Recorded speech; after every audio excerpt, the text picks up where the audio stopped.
Alors, Mathieu Vernet est maître de conférence à ce qui s'appelle maintenant Sorbonne Université.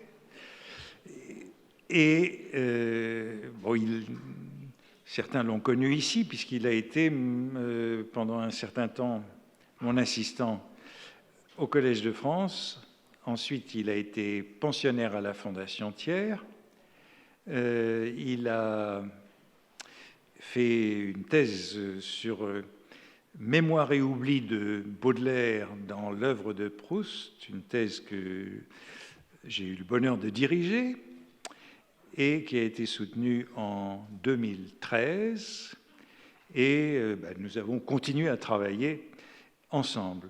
Il a coédité avec Kazuyoshi Yoshikawa et moi-même le colloque que nous avions fait sur Swann à Cerisy en 2012, et il collabore à l'édition du cahier 7 des brouillons de la recherche du temps perdu dans la belle grande collection des cahiers 1 à 75 de la Bibliothèque nationale qui sont en cours de publication chez Brepols.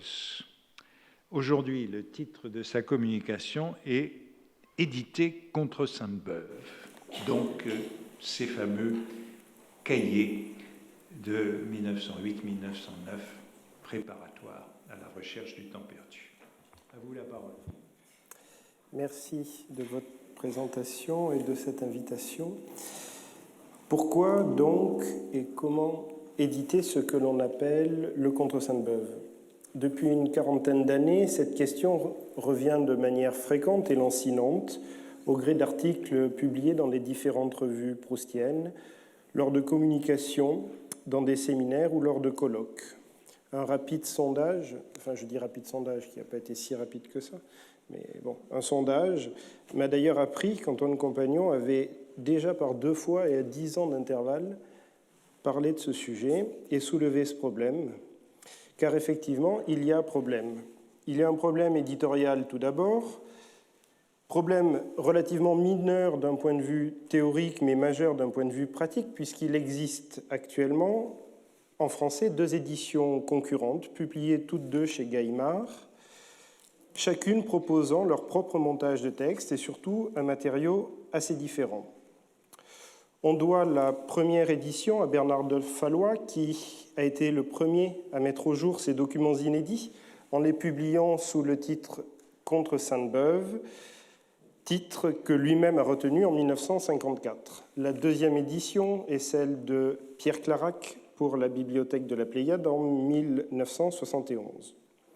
Quand j'ai commencé mes études sur mes travaux, mes travaux sur Proust, il était chic de lire le Contre Sainte-Beuve en allemand, dans l'édition de Lucius Keller, procurée en 1997, de la même manière qu'il a été chic à une époque pour les Allemands de lire Hegel dans sa traduction française.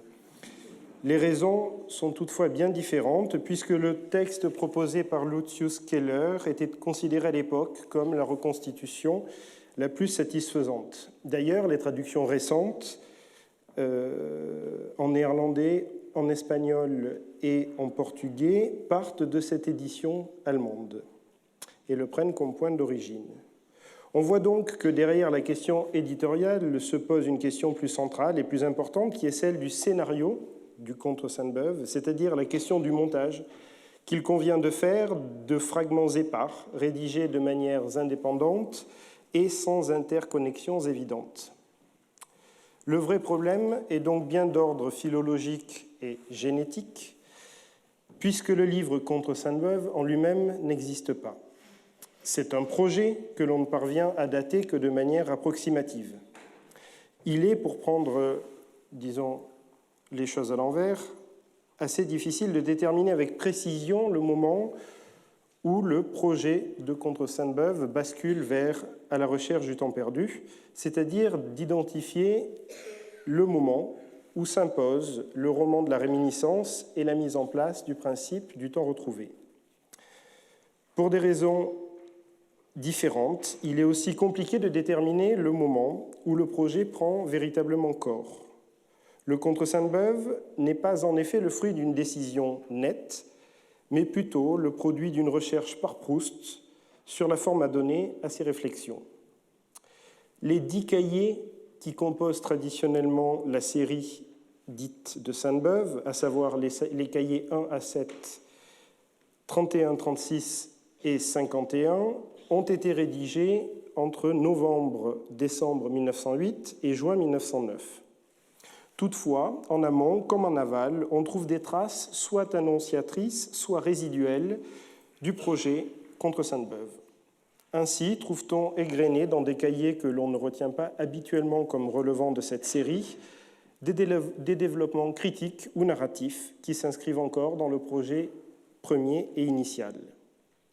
Le premier enjeu consiste donc, sinon à dater précisément ce qui pourrait marquer le début et la fin du projet contre Sainte-Beuve, tout au moins à le borner. C'est ce que je voudrais discuter et repenser aujourd'hui, cette question du bornage, rediscuter ce qu'on retient traditionnellement comme étant le début, novembre-décembre 1908, et la fin, juin 1909.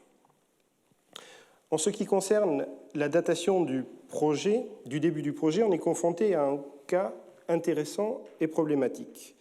Je le rappelle pour les non-initiés, Antoine Compagnon en a déjà parlé, la BNF a recueilli dans un volume qu'on a pris l'habitude d'appeler, pour une raison que j'ignore, Proust 45, une masse importante de feuillets de formats très différents et dispersés.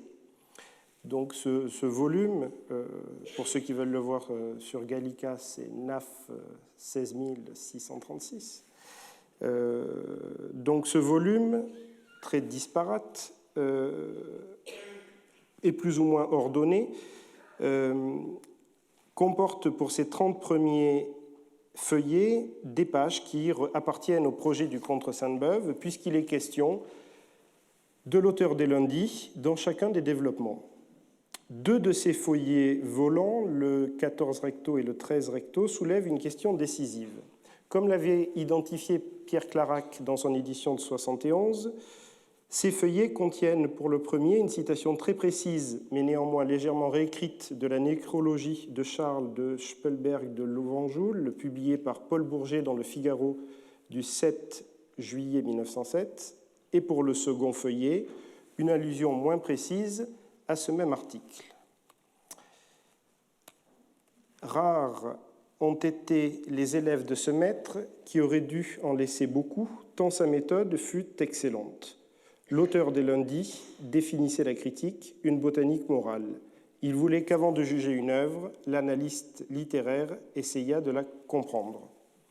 La phrase originale, donc ça c'est la citation de Proust, la citation que recopie Proust, la citation originale est un tout petit peu différente. Monsieur Spelberg était l'un des rares élèves d'un maître qui aurait dû, semble-t-il, en laisser beaucoup, tant sa méthode fut excellente, Sainte-Beuve.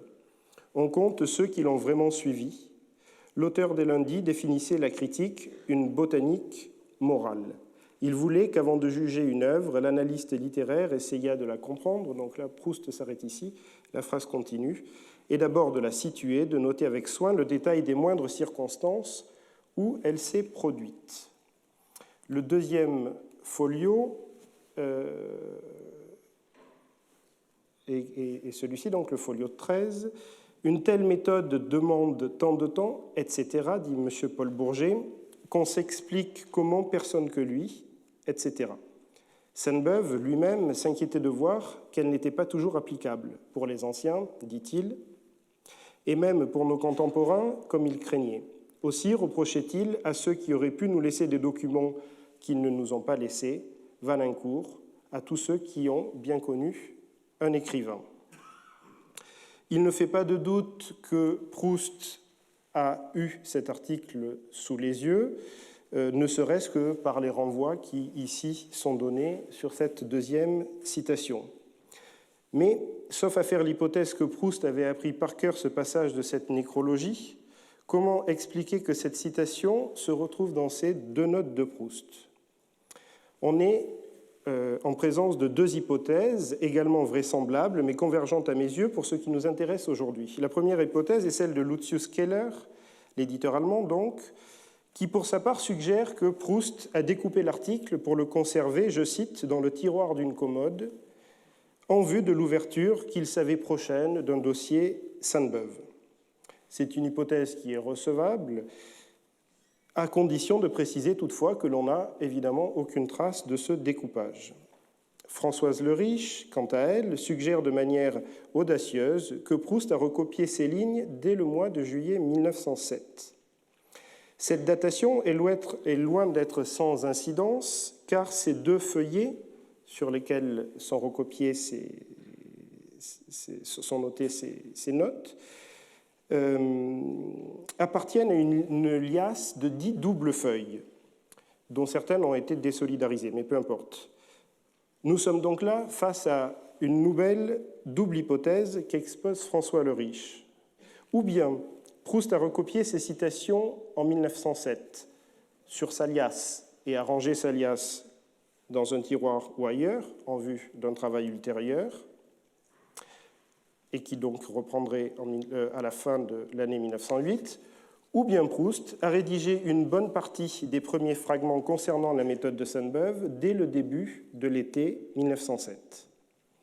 Un petit indice permet peut-être d'accréditer cette hypothèse. Sur la deuxième citation que nous avons là, ici, juste au début, pour les anciens, dit-il, donc on a le début d'une citation de Sainte-Beuve. Cette citation renvoie à un article sur Chateaubriand dont Antoine Compagnon a parlé la semaine dernière, que Proust a lu ou relu à l'occasion de la rédaction de la préface de Sésame et l'Hélice. Or, ce texte ne réapparaît pas dans la campagne de lecture qui commence clairement en 1908 et se produit au début de l'été 1909. En somme, même si ce premier point d'accroche ne nous permet pas d'arriver à une hypothèse définitive, elle nous permet néanmoins d'établir une conclusion importante. En juillet 1907, Proust, d'une façon ou d'une autre, sait qu'il va écrire un article, une étude, un essai, un roman. Nul ne le sait, pas même lui, mais il va écrire quelque chose sur Sainte-Beuve. 1907 s'impose donc comme une date importante, charnière, de ce projet. On sait en outre qu'au cours des années 1907 et 1908, Proust se remet à l'écriture et produit quelques textes importants comme Sentiments filiaux d'un parricide, Journée de lecture, sur les mémoires de Madame de Boigne, dont parlait Antoine Compagnon tout à l'heure, ou bien encore la série de pastiches sur l'affaire Lemoine au début de 1908. Proust, on le sait, a toujours pratiqué le pastiche. C'est une activité permanente que l'on retrouve tout au long de sa vie. La première trace que l'on ait est de 1888, lorsqu'il a 17 ans, donc, il fait un pastiche de Jules Lemaître destiné à la revue Lila. En 1919, comme on a pu le voir il y a quelques semaines avec Christophe Prado, Proust met un soin particulier à republier ses pastiches dans un volume à la composition complexe, intitulé Pastiches et mélanges, au moment même où sort À l'ombre des jeunes filles en fleurs, et où est republié chez Gallimard, le premier tome de la recherche, du côté de chez Swann. En mai 1922, on a encore une trace de cette activité dans une lettre à Paul Soudet, où Proust pastiche précisément le destinataire du courrier. C'est donc une activité permanente pour lui. Néanmoins, les années 1908-1909 sont des années particulières pour le pastiche, puisque ce sont les années des pastiches de l'affaire Lemoine, qui marquent un moment important, particulier, et surtout parfaitement concomitant du moment contre Sainte-Beuve. Ces deux projets sont d'ailleurs très proches dans l'esprit de Proust. Comme toujours chez lui, le contexte immédiat est important. Je rappelle qu'en décembre 1907, Reboux et Muller publient la première édition du recueil À la manière d'eux, qui est appelé à connaître le succès qu'on lui connaît. Le 10 janvier 1908, Éclate dans la presse l'affaire Lemoine et le 24 janvier, l'escroquerie devient une évidence pour tout le monde. Proust réagit très vite et donne au Figaro 4 pastiches le 22 février, les pastiches de Balzac, Faguet, Michelet et Goncourt, puis 2 autres le 24 mars, Sainte-Beuve et Baudelaire, et enfin un dernier sur Renan le 21 mars. Balzac, Faguet, Sainte-Beuve, Flaubert sont autant d'auteurs qui vont se trouver pris d'une manière ou d'une autre dans le projet contre Sainte-Beuve. On songe à une lettre bien connue à Robert Dreyfus de mars 1908, juste avant donc la publication du texte de Renan que j'évoquais tout à l'heure. Je cite Proust, « Quant au pastiche, Dieu merci, il n'y en a plus qu'un. C'était par paresse de faire de la critique littéraire en action. Mais cela va peut-être au contraire m'y forcer pour les expliquer à ceux qui ne les comprennent pas. » C'est ce qu'il redira 12 ans plus tard à Ramon Fernandez au moment de la publication des Pastiches et mélanges en 1919. Voici un extrait de la lettre à Fernandez. « Vous m'avez deviné par votre critique en acte, car j'avais d'abord voulu faire paraître ces pastiches avec des études critiques parallèles sur les mêmes écrivains, les études annonçant d'une façon analytique ce que les pastiches figuraient instinctivement et vice-versa, sans donner la priorité ni à l'intelligence qui explique, ni à l'instinct qui reproduit. » Cette dernière phrase et ces 2 derniers mots, intelligence et instinct, entrent en résonance avec les premiers mots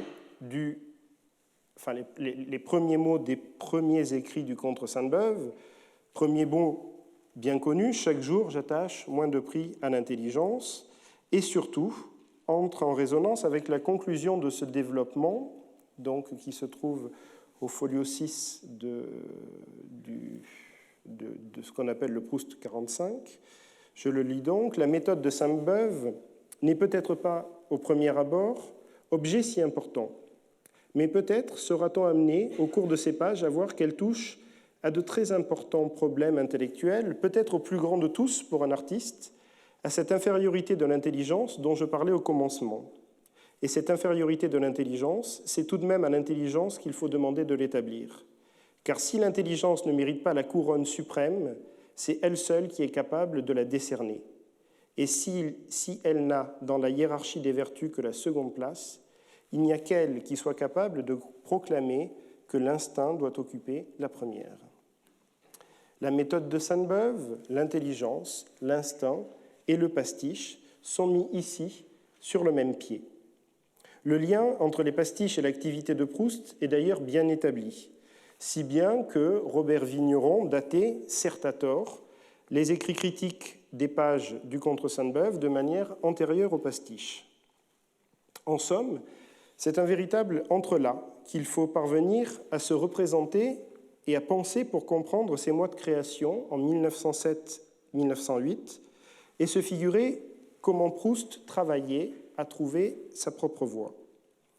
On sait d'ailleurs combien il s'est posé la question de la forme qu'il devait donner à ce qu'il projetait d'écrire. Je cite une note du carnet 1, « La paresse ou le doute ou l'impuissance se réfugiant dans l'incertitude sur la forme d'art. » Un passage de l'un des tout premiers cahiers de la série Sainte-Beuve est assez saisissant. Le début est très célèbre, la suite l'est moins, alors même qu'elle est troublante à bien des égards. Ce passage est noté comme à la va-vite dans le cahier 2. Il arrive à un point de jonction. Alors, Proust écrit souvent à l'endroit et à l'envers de ses cahiers, et dans le cahier 2, cette note arrive au moment où l'endroit et l'envers se rencontrent. Donc il arrive à la fin ou au début, comme vous voulez. Donc ces pages sont comprimées, compressées. Tant et si bien, c'est un passage un peu étrange où l'on se demande qui parle. Le jeu que l'on trouve dans ces premiers cahiers de la série Sainte-Beuve est toujours proche du jeu autobiographique, mais il subsiste toujours un flottement qui permet de clairement distinguer ces 2 mois. Or, dans cet extrait, les notes prises par Proust ont quelque chose du journal intime. Le narrateur ou l'auteur, donc, y mène une réflexion à triple entente qui porte sur le geste critique, l'acte de lecture et celui d'écriture. Dès que je lisais un auteur, je distinguais bien vite sous les paroles l'air de la chanson qui en chaque auteur est différent de ce qu'il est chez tous les autres. Et tout en lisant, sans m'en rendre compte, je le chantonnais. Je pressais les mots ou les ralentissais ou les interrompais tout à fait, comme on fait quand on chante, où on attend souvent longtemps, selon la mesure de l'air, avant de finir la fin d'un mot. Je savais bien que si, n'ayant jamais pu travailler, je ne savais écrire, j'avais cette oreille-là plus fine et plus juste que bien d'autres, ce qui m'a permis de faire des pastiches, car chez les écrivains, quand on tient l'air, les paroles viennent bien vite. Mais ce dont je ne l'ai pas employé, et de temps en temps, à des périodes différentes de ma vie, celui-là, comme celui aussi de découvrir un lien profond entre deux idées, deux sensations, je le sens toujours vif en moi, mais pas fortifié, et qui sera bientôt affaibli et mort. Pourtant, il aura de la peine, car c'est souvent quand je suis le plus malade, que je n'ai plus d'idées dans la tête ni de force, que ce moi que je reconnais parfois aperçoit ces liens entre deux idées, comme c'est souvent à l'automne, quand il n'y a plus de fleurs ni de feuilles, qu'on sent dans les paysages les accords les plus profonds. Et ce garçon qui joue ainsi en moi sur les ruines n'a besoin d'aucune nourriture. Il se nourrit simplement du plaisir que la vue de l'idée qu'il découvre lui donne. Il la crée, elle le crée, il meurt. Mais une idée le ressuscite comme ces graines qui s'interrompent de germer dans une atmosphère trop sèche, qui sont mortes. Mais un peu d'humidité et de chaleur suffit à les ressusciter. Et je pense que le garçon qui en moi s'amuse à cela doit être le même que celui qui a aussi l'oreille fine et juste pour sentir entre deux impressions, entre deux idées, une harmonie très fine que tous ne sentent pas. Qu'est-ce que c'est que cet être-là ? Je n'en sais rien. Le critique, le lecteur, l'écrivain semblent ici tous trois se mêler et sont capables, chacun à leur manière, de développer une intelligence du rapport, d'établir un lien ou de poser une métaphore, pour reprendre l'image développée par le narrateur du Temps retrouvé. Toujours est-il qu'une chose revient dans ces lignes et qui maintient ensemble la critique, la lecture et l'écriture, c'est bien la mémoire, même si Proust n'utilise pas encore le mot. Proust rédige donc 5 pastiches dans le carnet 1 et les cahiers 3 et 2. En d'autres termes, s'il y a de fait une superposition entre la période des pastiches et celle de la rédaction des premiers cahiers Sainte-Beuve, celle-ci ne semble pas être le simple fait du hasard. Il y a bien un élan commun, une manière originale de tenir un propos sur un écrivain et le souci non seulement de corriger des erreurs d'appréciation que Sainte-Beuve avait pu porter sur ses contemporains, mais aussi, et ce n'est pas négligeable, la mise en œuvre d'une nouvelle pratique de critique littéraire, clairement distincte par son ambition et par ses méthodes de la méthode de Sainte-Beuve. Faire un pastiche, c'est donc doublement se montrer contre Sainte-Beuve, c'est attaquer sa lecture et c'est attaquer sa méthode.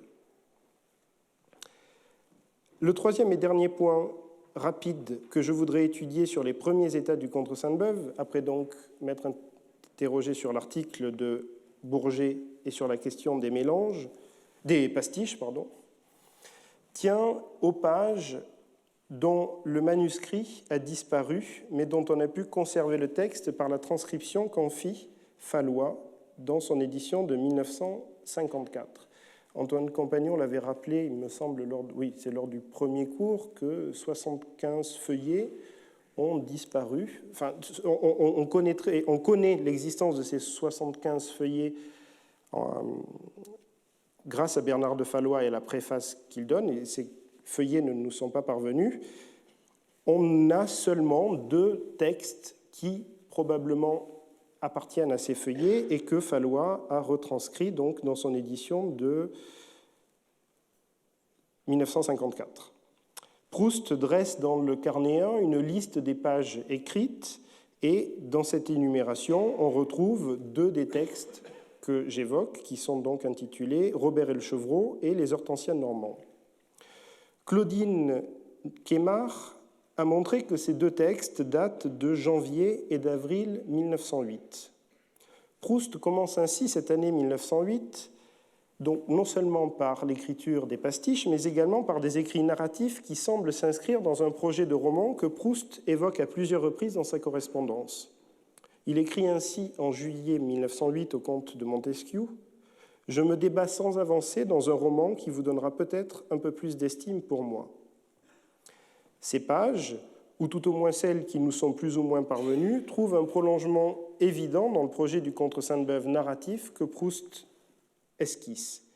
Les Hortensias normands évoquent en effet un âge des noms, les rêveries et le souffle de poésie que les noms de familles nobles provoquent dans l'esprit du narrateur, tandis que Robert et le Chevreau décrit le désespoir du frère du narrateur au moment de quitter Combray avec leur mère. Intéressons-nous maintenant à l'autre bout, à la fin, avec une tâche qui s'avère aussi bien difficile, tant il est compliqué, comme je le disais tout à l'heure, d'apprécier le moment où Proust abandonne le Contre Sainte-Beuve pour la recherche du temps perdu, tant les deux projets sont intriqués. C'est tout particulièrement le cas pour deux cahiers de brouillon, les cahiers 12 et 8, qui sont des cahiers de montage que Proust utilise pour remettre en ordre ce qui a été rédigé jusqu'à présent, donc dans les cahiers du Contre Sainte-Beuve, et qui passent pour être les cahiers où s'opère clairement la bascule vers le roman. Or, de toute évidence, certains éléments dans ces cahiers relèvent encore de l'ancien projet, comme par exemple les 9 premiers folios du cahier 8, qui commencent ainsi, au temps de cette matinée dont je voudrais fixer le souvenir. Ces cahiers de montage peuvent en outre reprendre des passages qui ne nous sont pas parvenus. L'écriture déliée et peu raturée de ces pages ne saurait invalider totalement cette hypothèse. Par ailleurs, un certain nombre de pages rédigées après juin 1909 gardent bien le souvenir du projet initial, voire le prolongent. C'est le cas, par exemple, du cahier 29 et du folio 43, des folios 43 à 45, donc je vous présente ici le premier, comme vous pouvez le voir en haut. Proust note à ajouter à Flaubert. Alors c'est un titre un peu mystérieux parce qu'on ne voit pas trop ce à quoi Proust fait allusion, puisqu'il n'y a rien de développé clairement sur Flaubert dans les cahiers dont on dispose. En tous les cas, comme vous le voyez, Proust commence tout de suite par Sainte-Beuve, et tous depuis d'ailleurs l'a critiqué, donc Flaubert, ou loué, mais semble-t-il sans apercevoir ce qui faisait son immense nouveauté. Comme il a tant peiné sur sa syntaxe, c'est en elle qu'il a logé pour toujours son originalité. C'est un génie grammatical. Je saute le passage le reste de l'analyse qui m'intéresse moins, pour en venir à la fin de cette note sur Flaubert. Donc, je vous la lis. « Nous sommes fatigués des formules symétriques, ironiques et brutales qui étaient bien de Flaubert, mais qui, ayant défrayé depuis toute la littérature et donné un aspect de pensée aux lettres des diplomates, genre de Pierre Mille, et un aspect d'autorité au discours des universitaires, discours de réception de Doumic à l'Académie, ce qui met en liesse les imbéciles. » Ces quelques feuillets sur Flaubert datent plus ou moins du mois d'avril 1910, puisqu'on a ici une allusion très claire au discours de réception de René Doumic à l'Académie française. La référence initiale que je vous signalais tout à l'heure à Sainte-Beuve reste certes artificielle, mais elle lance bien ses lignes de critique. Comme Proust le signale lui-même dans sa parenthèse, il aurait fort bien pu citer n'importe quelle autre critique qui lui venait à l'esprit. Il ne fera en outre aucune référence à un texte de Sainte-Beuve, pas plus d'ailleurs qu'à sa méthode au cours de ses lignes sur Flaubert. Ce type de note très allusive et souvent incomplète est assez caractéristique de ce que Proust a pu ébaucher dans ses écrits critiques rédigés entre 1908 et 1910. On en trouve un autre exemple dans le carnet. Alors là, j'avais mis mais Antoine Compagnon l'a présenté tout à l'heure, le carnet 1 qui est assez beau à voir dans sa longueur, dans toute sa longueur. On trouve un exemple analogue dans le carnet 1, appelé traditionnellement le carnet de 1908, carnet donc, dans lequel le projet du contre Sainte-Beuve est en germe. On y trouve un développement sur Musset, perdu un peu au milieu, là, ici, vous voyez, que j'ai découpé pour mettre là. Donc à propos de Musset, on sent dans sa vie, dans ses lettres, comme dans un minéral où elle est à peine reconnaissable, quelques linéaments de son œuvre, qui est la seule raison d'être de sa vie, ces amours qui n'existent que dans la mesure où ils en sont les matériaux, qui tendent vers elle et ne resteront qu'en elle.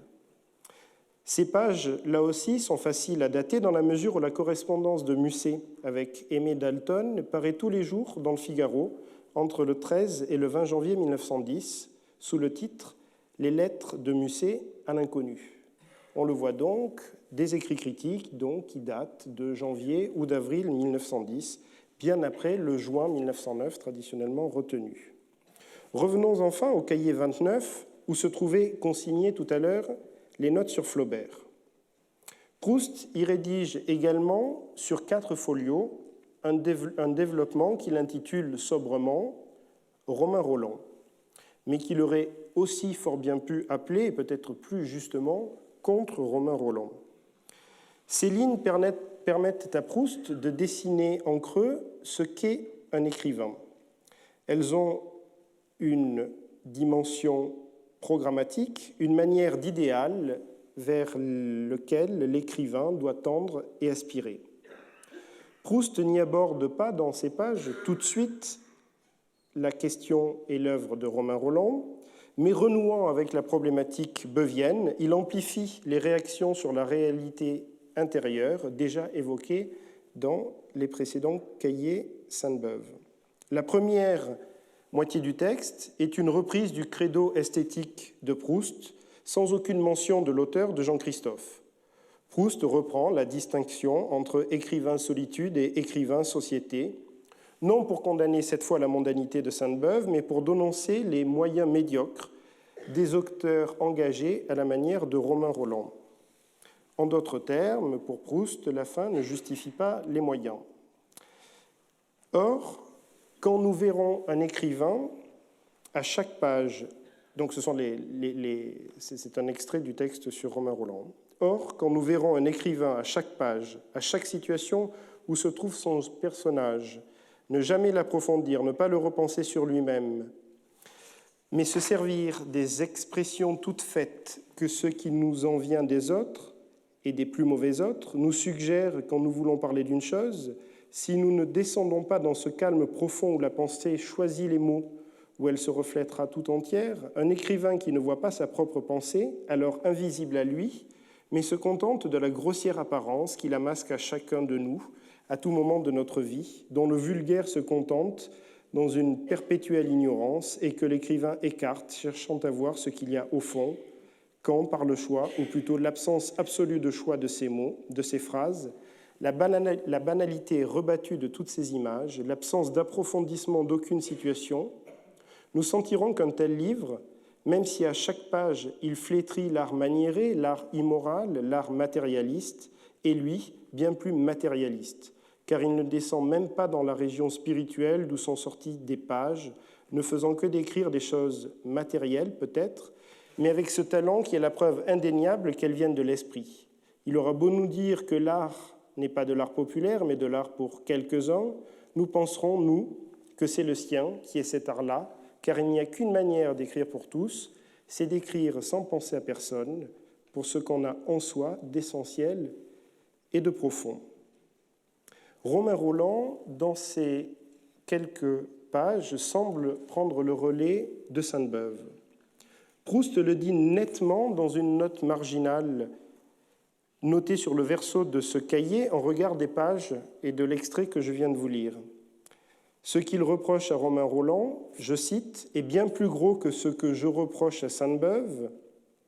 C'est une critique matérielle de mots qui font plaisir aux lèvres, au coin de la bouche, aux sourcils remontés, aux épaules et aux contrefaux desquels l'esprit n'a pas le courage de remonter pour voir ce qu'il y a.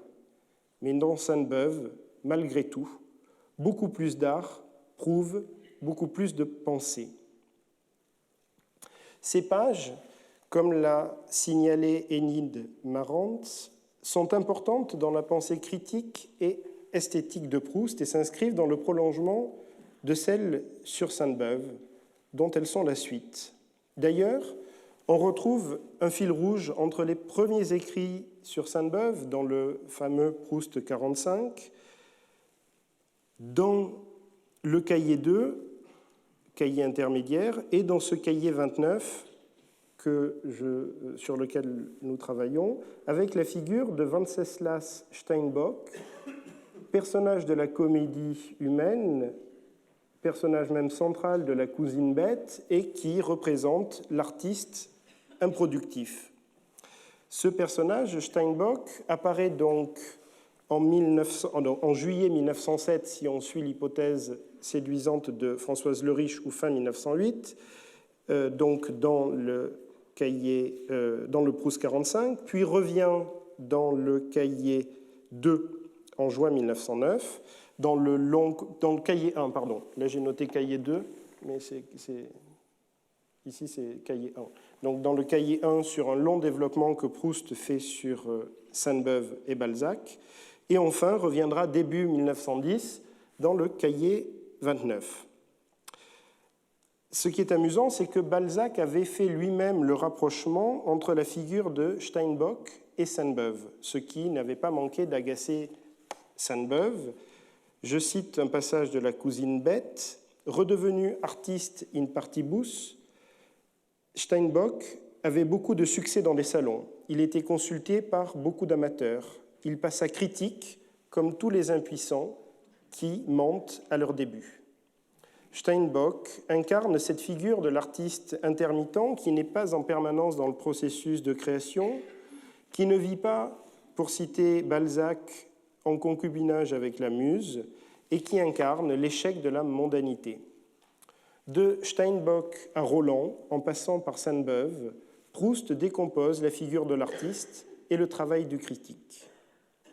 Avec Romain Rolland s'opère un glissement par rapport à Sainte-Beuve. Ce n'est plus à un critique et à une méthode que Proust s'oppose, mais désormais à un écrivain. À la manière de Bergotte dans La Recherche du temps perdu, Romain Rolland apparaît dans la genèse de l'œuvre comme une première figure de ces grands artistes qui permettront au narrateur de trouver sa voie. Et c'est peut-être là aussi un point important qui marque la fin du projet contre Sainte-Beuve. Le narrateur cherche désormais à devenir un écrivain. Ces pages du cahier 29 semblent donc marquer clairement un pivot. Enfin, il est remarquable que Sainte-Beuve et Romain Rolland disparaissent tous les deux quasiment totalement de La Recherche du temps perdu, ou tout au moins en apparence. Je comptais vous faire spoiler la fin du cours d'Antoine Compagnon, mais il l'a fait lui-même, donc je ne spoile rien du tout, puisque je comptais annoncer qu'il parlerait un jour de Madame de Villeparisis, mais il l'a annoncé à la fin du cours. Donc, Sainte-Beuve et Romain Rolland se retrouvent l'un et l'autre. S'ils disparaissent, ils se retrouvent l'un et l'autre dans des personnages de La Recherche du temps perdu, à travers un processus que Genette appelait de manière un peu pompeuse, mais qui a le mérite d'être assez claire, la transvocalisation, c'est-à-dire que Madame de Villeparisis devient la porte-parole de Sainte-Beuve, tandis que Bloch et Guercy puis Charlus deviendront les porte-paroles de Romain Rolland. La Recherche du temps perdu va donc assimiler par la fiction une partie importante de l'essai critique primitif. Autre piste que je n'explorerai pas aujourd'hui, mais que je trouve aussi intéressante, a été là encore soulevée par Françoise Le Riche, qui souligne l'importance du projet polémiste qui se trouve au cœur du contre Sainte-Beuve. À cet égard, il semble aussi important de prendre en compte, outre le cahier 29, le cahier 14, qui date lui aussi de l'hiver 1909-1910. Une même analyse que celle que j'ai faite sur le cahier de 29 amènerait sensiblement aux mêmes conclusions. Le contre Sainte-Beuve, le projet du contre Sainte-Beuve excède donc les limites qu'on lui attribue. Ma proposition tient ici à brasser au plus large pour saisir une même activité esthétique entre 1907 et 1910, dans lesquelles notes, cahiers de brouillon, carnets sont à mettre en parallèle des pastiches et de la correspondance. L'activité de Proust est protéiforme, car elle est précisément à la recherche d'une forme. Le continuum beuvien devient effectivement plus ténu le temps passant, mais on pourrait ainsi postuler qu'au-delà du cœur du projet qui se trouve entre la fin 1908 et le printemps 1909, le projet contre Sainte-Beuve s'élargit bien aux années 1907 et 1910, et une édition de ce projet doit précisément rendre compte de cette diversité. Une fois le corpus défini, se pose alors la difficile question de l'ordonnancement de cette masse textuelle, d'un scénario qui permette de faire tenir tout ensemble, ou presque, ces éléments. Si la question du matériau du contre Sainte-Beuve est cruciale, celle de sa mise en ordre l'est tout autant. En effet, les textes qui se trouvent réunis dans ce corpus frappent par leur disparate et leurs formes très différentes. On trouve des textes théoriques sur la littérature, sur la critique, des textes de critique littéraire, des fragments narratifs, des pastiches et des éléments plus proprement romanesques. Le choix des éditeurs du Contre Sainte-Beuve a toujours été jusqu'à présent de choisir, d'élaguer ce qui pouvait nuire à une cohésion narrative d'ensemble, mais aussi d'éliminer des textes pour faciliter la lecture de l'ouvrage et rendre accessible au plus grand nombre ce texte. Le montage de Bernard de Fallois est admirable à bien des égards, mais on ne peut plus faire aujourd'hui les manipulations et les montages, parfois très audacieux, pour ne pas dire plus, auxquels il s'est adonné.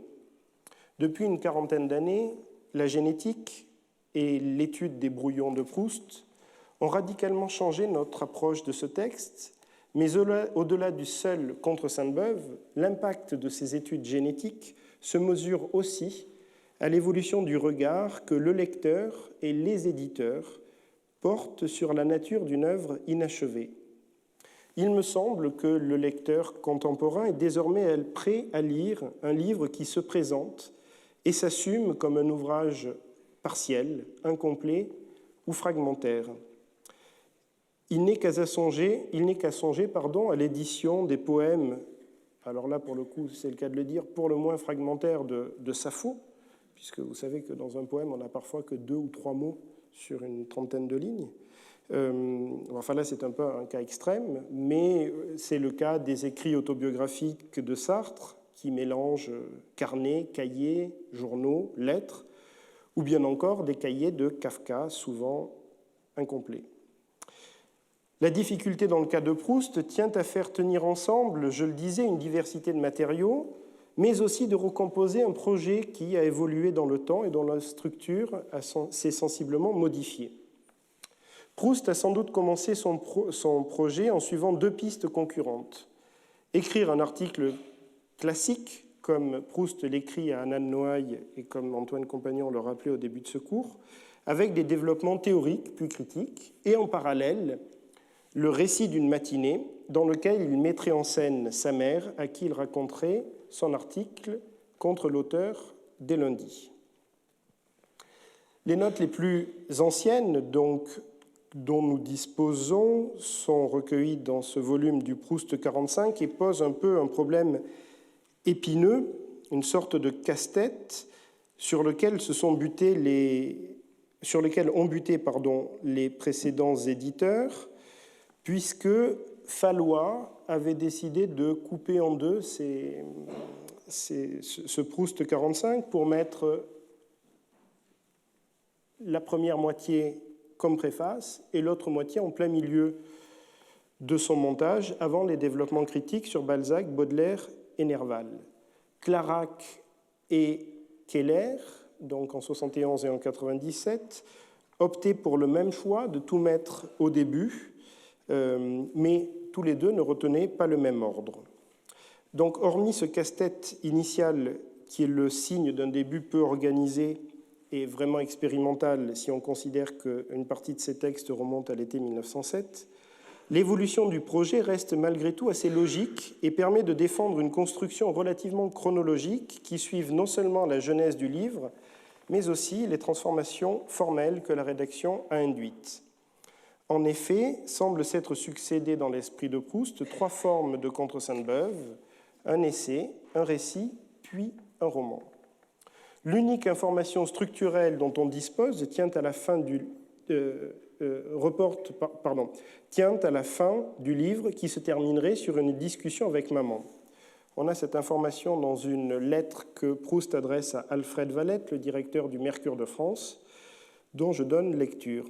Que mes propositions, donc lettre qui date de la mi-août 1909, que mes propositions vous agréent ou non, je vous prie de les tenir secrètes, au moins sur un point. Vous allez voir pourquoi. Je termine un livre qui, malgré son titre provisoire, Contre Sainte-Beuve, Souvenir d'une matinée, est un véritable roman, et un roman extrêmement impudique en certaines parties.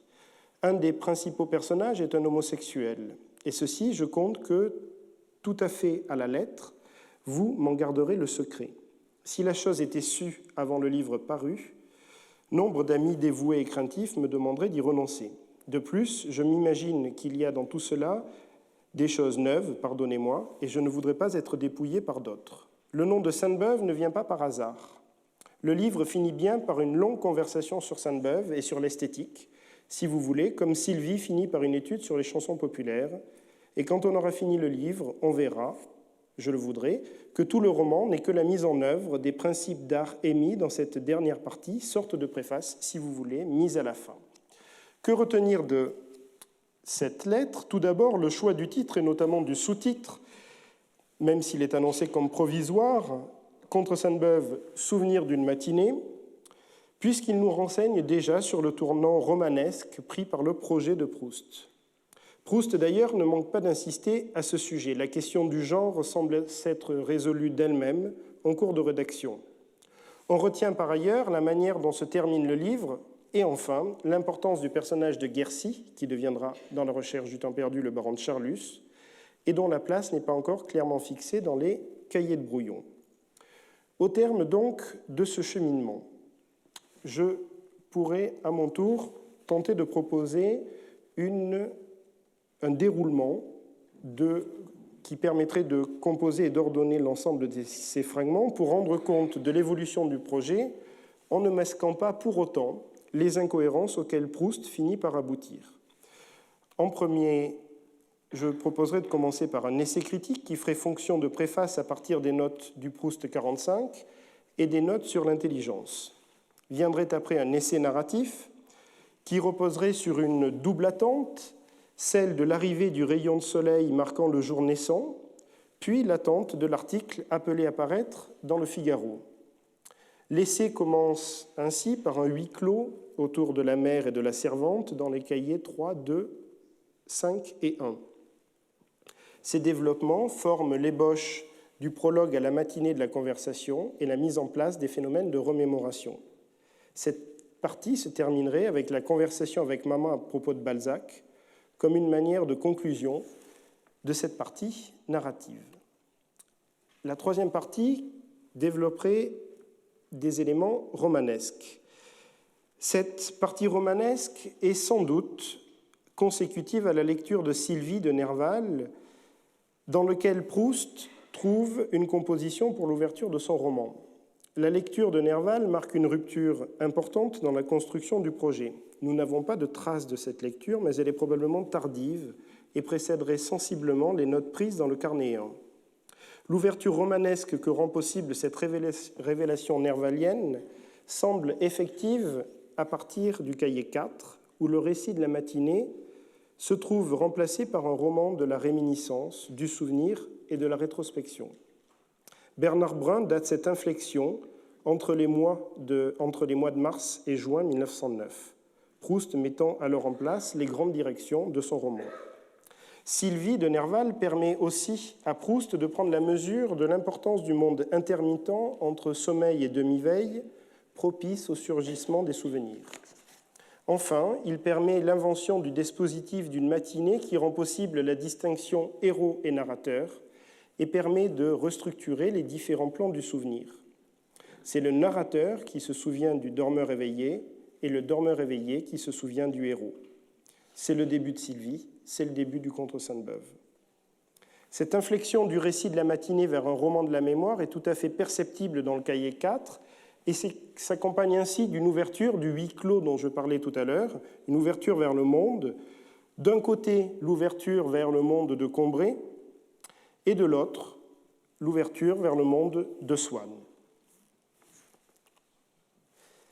Quatrièmement, Guercy et les développements sur la race détente, mais aussi l'évocation de la soirée chez la princesse de Guermantes qui amorce une réflexion sur le vieillissement et rend possible une nouvelle fin. La difficulté à placer ces pages sur Guercy tient précisément au fait qu'elles sont d'une part marginales par rapport au développement romanesque de l'époque, mais aussi au fait que la race détente ne trouve pas vraiment sa place. Proust, d'ailleurs, sera toujours embarrassé par l'insertion de ce développement dans son propre roman. Et enfin, par le fait qu'elles font signe vers une fin différente, davantage empreinte du temps qui passe et marquée par le vieillissement. On le voit, ces pages sur Guercy, la race détente et la soirée chez la princesse de Guermantes, marquent donc une inflexion, annoncent une nouvelle fin, et la conclusion proprement beuvienne que Proust évoquait tout à l'heure, enfin, que Proust évoque et que nous avons vu tout à l'heure avec Calmette, ne verra pas le jour, puisque le temps retrouvé dont Proust a l'idée en 1910 prendra sa place. Dans un cinquième temps, je proposerai une deuxième conclusion, celle qui était prévue initialement par Proust. Ce serait tout simplement de revenir sur la méthode de Sainte-Beuve, et enfin, dans un dernier temps, regrouper les écrits critiques et les pastiches rédigés dans les cahiers Sainte-Beuve, qui sont le prolongement de la réflexion critique sur l'auteur de Lundi. On voit les difficultés, les apories et les impasses dans lesquelles nous ont conduit la réflexion sur l'unité, la cohérence et l'existence même du contre Sainte-Beuve. On pourrait légitimement m'objecter que cette réflexion reste rhétorique, spéculative, qu'elle vient s'ajouter au discours déjà solidement mûri par Bernard de Fallois, Pierre Clarac, Claudine Quémard, Bernard Brun, Anthony Piou, Francine Goujon, Lucius Keller ou encore Françoise Le Riche, et que penser un scénario pour un contre Sainte-Beuve reste une gageure ou une chimère pour rester dans les sphères nervaliennes. À cela, je pourrais répondre que s'il existe bien déjà des éditions plus ou moins satisfaisantes de ce projet, on ne saurait se satisfaire éternellement de connaissances, d'une bibliographie et d'un apparat critique vieux de 50 ou 70 ans, et qu'il est important de profiter des évolutions éditoriales récentes pour imaginer un texte moins finalisé que ceux que l'on connaît, mais plus proche du processus de création, un texte à même de rendre compte non pas de la naissance de la recherche du temps perdu, mais de la recherche formelle sur laquelle Proust a incessamment travaillé dans les années 1907 et 1910, et sur laquelle le contre Sainte-Beuve offre un remarquable point d'observation. Si Genette résumait à la recherche du temps perdu par « Comment Marcel devient écrivain », on pourrait résumer le contre Sainte-Beuve par « Comment Marcel comprend qu'il va devenir écrivain ». Je vous remercie.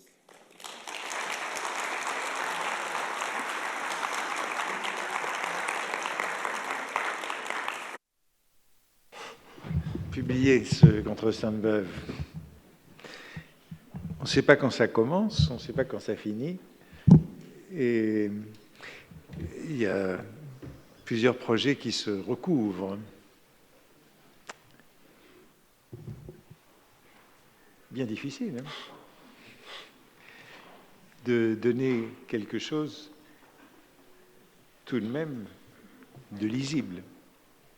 Vous avez bien compris, hein, on ne sait pas exactement à quel moment Proust commence à prendre des notes qu'on peut considérer comme un retour à un récit à travers Sainte-Beuve. Et puis vous avez montré que la réflexion se prolonge au-delà d'un moment où Proust prend déjà clairement des notes pour Combray et pour Balbec et pour le reste.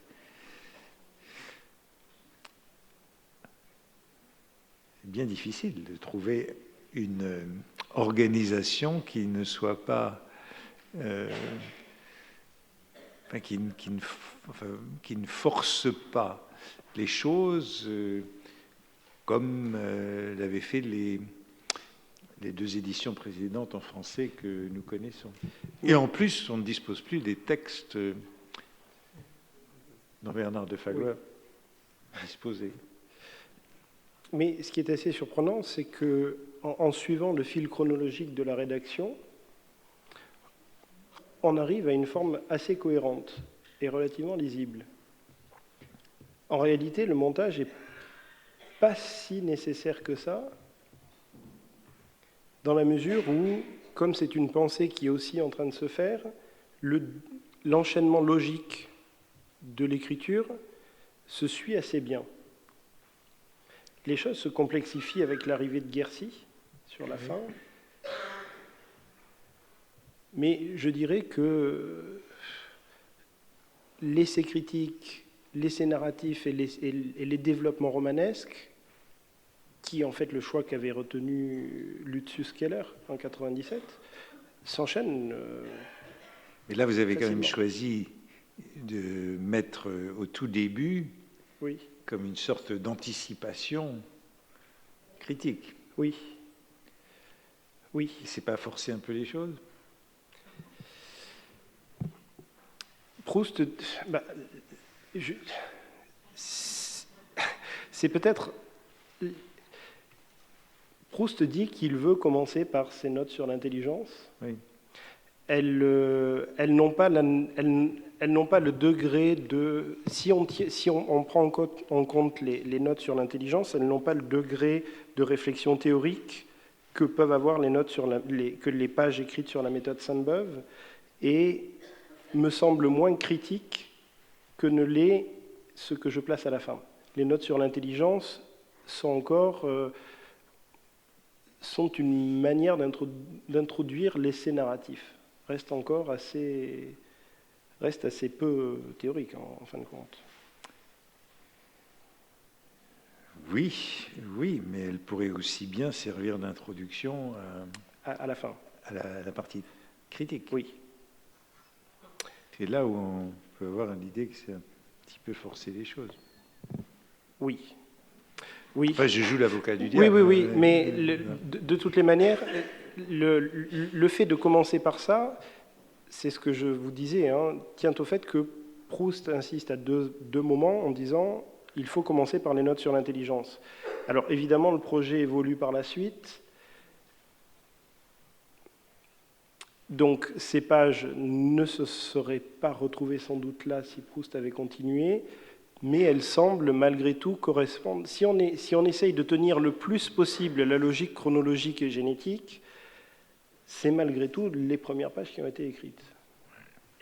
Alors vous dites, le lecteur du XXIe siècle est davantage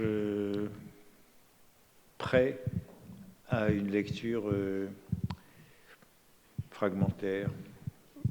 Oui. Alors, je ne sais pas s'il est prêt, mais en tous les cas, c'est ce qu'on lui impose. Comment ? C'est ce qu'on lui impose. Oui. Le lecteur du XXIe siècle, vous pensez qu'il aime bien les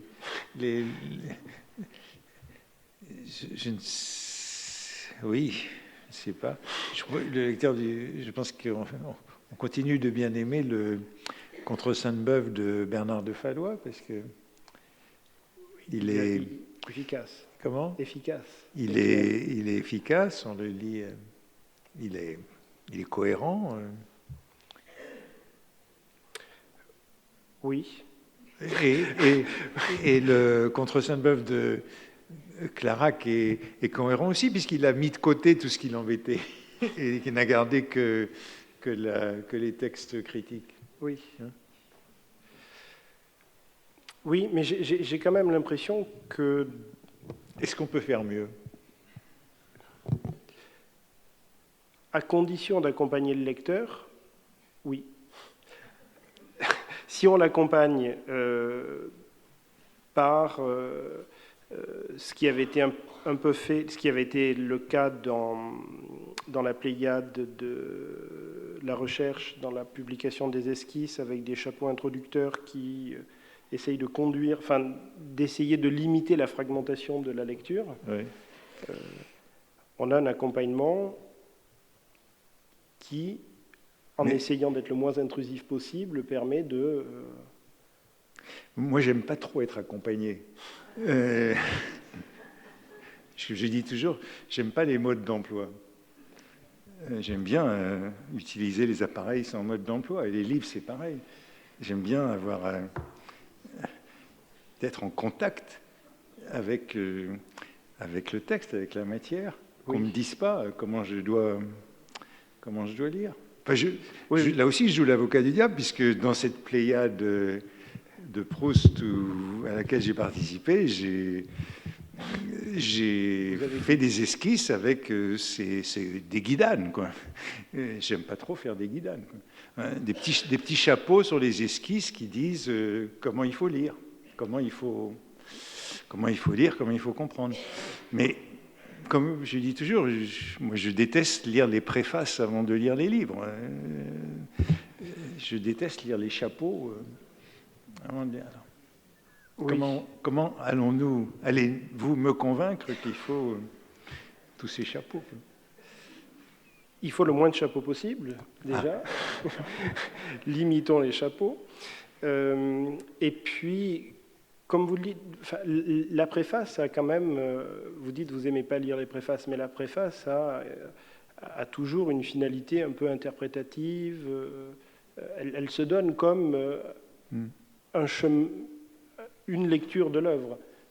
C'est justement l'écueil que doit éviter le chapeau, qui doit ressembler plus à une trame, à quelque chose de factuel. Donc il faut viser sans doute le scénario qui permette que les chapeaux, les poteaux indicateurs qu'on donne au lecteur soient les plus réduits possibles. Oui, mais comme je vous disais, les choses s'enchaînent quand même aussi assez bien. Parce que dans l'esprit de Proust, même s'il écrit de manière très fragmentée et fragmentaire, il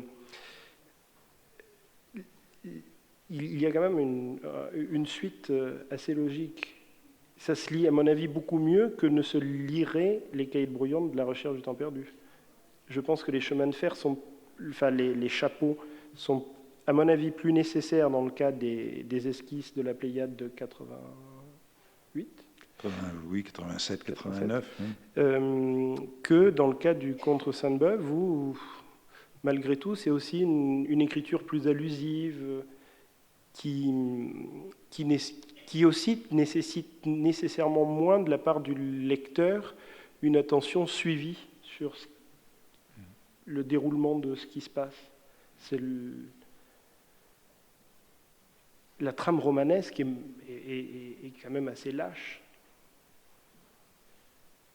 Donc, je pense que ces poteaux indicateurs sont possiblement... on peut les réduire à... On peut les réduire le plus possible. Minimaux. Oui, c'est ce qu'il faut faire.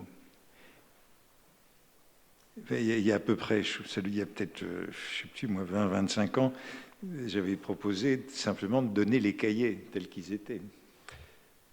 Oui. Dans la chronologie des cahiers. Oui. Alors, là, pour le coup... Là, pour le coup, c'est illisible. Oui, c'est raide. c'est raide à la lecture. C'est raide, c'est raide. C'est très raide.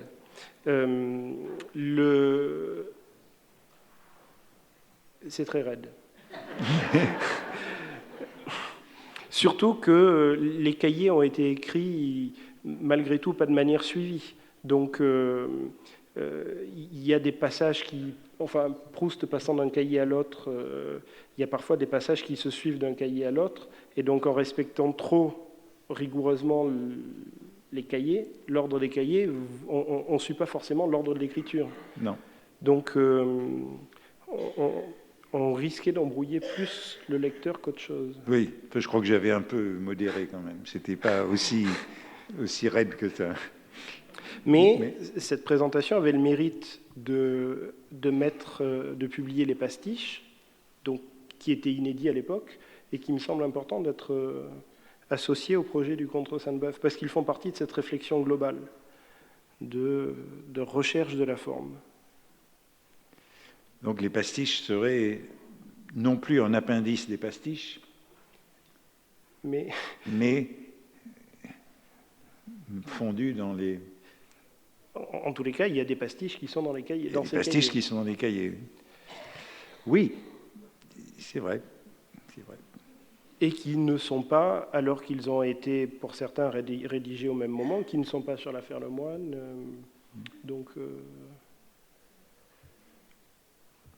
Alors vous pensez que c'est légitime de faire une édition du Contre Sainte-Beuve? Ça se défend. Comment?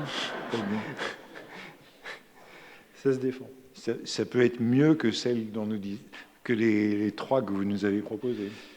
On peut faire mieux. Mais de toutes les manières, comme je le disais en conclusion, il me semble que ces textes, malgré tout, ont besoin d'être rafraîchis d'un point de vue, ne serait-ce que par la notation, la présentation, et du moment qu'on remet le nez là-dedans, on peut pas repartir du texte. Le texte de Fallois, vous avez raison de le dire, il est remarquable, il est lisible, mais c'est un texte qui n'est pas acceptable. Ça serait... Bon, j'avais pas c'était pas le lieu, mais c'est vraiment intéressant de voir à quel point Fallois peut prendre un début de phrase dans un cahier et finir la phrase avec un autre morceau pris dans un autre cahier. C'est vraiment de la réécriture. Il y a des moments, oui, de réécriture. Oui, remarquable, mais malgré tout, on ne peut pas se dire comme ça décemment, je republie le texte et j'annote ce texte-là qui n'est pas satisfaisant. Donc, soit alors on garde ce texte de 1954 éternellement et celui de Clarac qui n'est pas non plus très satisfaisant, mais si on remet le nez dedans, il faut faire bouger. Bien, écoutez, merci de ce travail de Sisyphe qui s'annonce et à la semaine prochaine.